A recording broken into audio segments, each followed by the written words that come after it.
தெய்வத்தின் குரல் முதல் பாகம் கர்ம மார்க்கம் சீலம் உண்டாக வழி.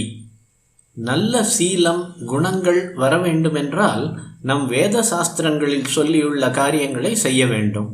நல்ல ஆச்சாரங்கள் இருக்க வேண்டும். நல்ல அனுஷ்டானம் இருக்க வேண்டும்.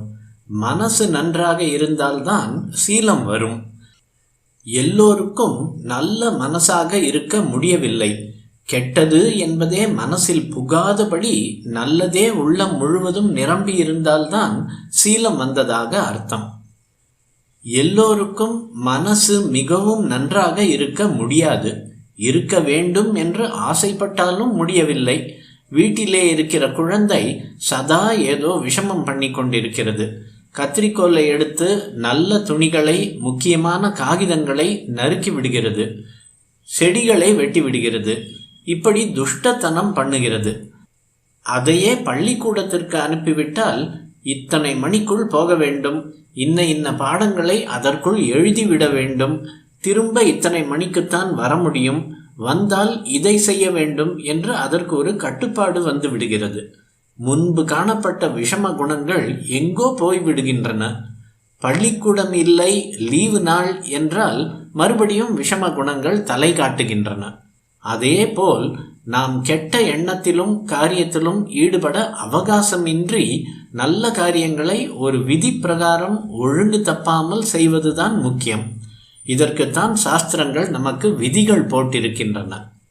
நல்ல சீலங்கள் உண்டாக வேண்டுமானால் துர்குணங்கள் நிவிருத்தியாக வேண்டும். துர்குணங்கள் நிவிருத்தியாக நல்ல கர்மானுஷ்டானங்களை செய், பூஜை பண்ணு, சகல ஜீவராசிகளுக்கும் ஆகாரம் கொடுப்பதான வைஸ்வதேவம் பண்ணு, அதிதிகள் வந்தால் சத்காரம் விருந்தோம்பல் பண்ணு என்று பல விஷயங்களை செய்ய சொல்கிறது சாஸ்திரம். இதன்படி செய்து வந்தால் கெட்ட காரியங்களுக்கு நேரமே இல்லாமல் போய்விடும். கர்மானுஷ்டானங்களை பண்ணுகிற போதும் நாம் பண்ணுகிறோம் என்ற அகம்பாவத்தோடு பண்ணக்கூடாது. பண்ணக்கூடிய சக்தியை நமக்கு ஈஸ்வரன் கொடுத்தான். பண்ண வேண்டும் என்ற புத்தியை கொடுத்தான். அதற்கு வசதியும் கொடுத்தான் என்று நினைத்து ஈஸ்வரார்ப்பணமாக பண்ணு என்று நமது வைதிக மதாச்சாரியர்கள் விதித்து வழிகாட்டினார்கள். துளி அகம்பாவம் வந்துவிட்டால் போச்சு.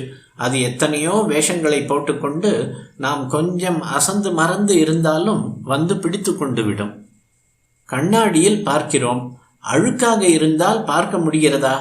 சுத்தமாக துடைத்து விட்டு பார்த்தால் நன்றாக தெரியும். சுத்தமாக துடைத்த கண்ணாடிதான் என்றாலும் கூட அது ஆடிக்கொண்டிருந்தால் பிம்பம் விளங்காது. கண்ணாடி சுத்தமாகவும் இருக்க வேண்டும், ஆடாமல் நிலையாகவும் இருக்க வேண்டும்.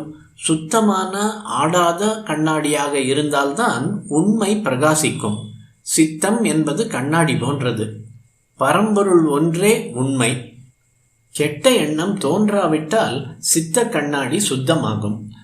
ஒன்றிலேயே அதை ஈடுபடுத்தினால் அது ஆடாமல் நிலைத்த கண்ணாடியாகும். அப்போதுதான் பரமாத்மா அதில் பிரதிபலிப்பார். இந்த உலகத்தை எல்லாம் படைக்கிறவன் யார்? நமக்கெல்லாம் இவ்வளவு அன்ன வஸ்திர சௌகரியங்களை கொடுக்கிறவன் யார்? அருட்கடலாக இருப்பவன் யார்? அவனை தெரிந்து கொள்ள வேண்டும் என்று நாம் விரும்பினால் நம்முடைய சித்தத்தை அழுக்கு இல்லாமல் ஆடாமல் வைத்து கொள்ள வேண்டும். தாமிர செம்பு கிணற்றில் 10 வருஷங்கள் கிடந்து விட்டது என்றால் அதை எத்தனை தேய்த்தாக வேண்டும்? எவ்வளவுக்கு எவ்வளவு தேய்க்கிறோமோ அவ்வளவுக்கு அது வெளுக்கிறது, சுத்தமாகிறது. இவ்வளவு வருஷ காலம் எத்தனை கெட்ட காரியங்களை செய்து நம்முடைய சித்தத்தில் அழுக்கை ஏற்றி கொண்டு விட்டோமோ அந்த அழுக்கை போக்க அத்தனை நல்ல காரியங்களை செய்து தேய்க்க வேண்டும். நல்ல கர்மானுஷ்டானங்களை செய்ய வேண்டும். அதனால் சித்த சுத்தி வரும், நல்ல சீலங்கள் உண்டாகும். சரி, இன்றைக்கு செம்பை தேய்த்து வெள்ளை விளையர் என்று ஆக்கிவிட்டோம் என்றால் சரியாகிவிட்டதா? நாளைக்கு அதற்கு மறுநாள் என்று மறுபடியும் அதை தேய்க்காமல் இருந்தால் என்ன ஆகும்? மறுபடியும் அழுக்காகிறது. இதே போல் நம் சித்தத்தையும் விடாமல் அனுஷ்டானத்தால் சுத்தம் செய்து கொண்டே இருக்க வேண்டும். அப்புறம் ஒரு நிலை வந்துவிட்ட பின் தான் இந்த சித்தம் என்பதே ஓடி போய்விடும். ஆத்மா மட்டும் நிற்கும். சித்தமே இல்லாத அப்போதுதான் அதை சுத்தம் செய்கிற காரியமும் இல்லாமல் ஆகும். அதுவரை இந்த சுத்தப்படுத்துகிற காரியத்தை செய்து சீலங்களை வளர்த்து கொள்ள வேண்டியதே.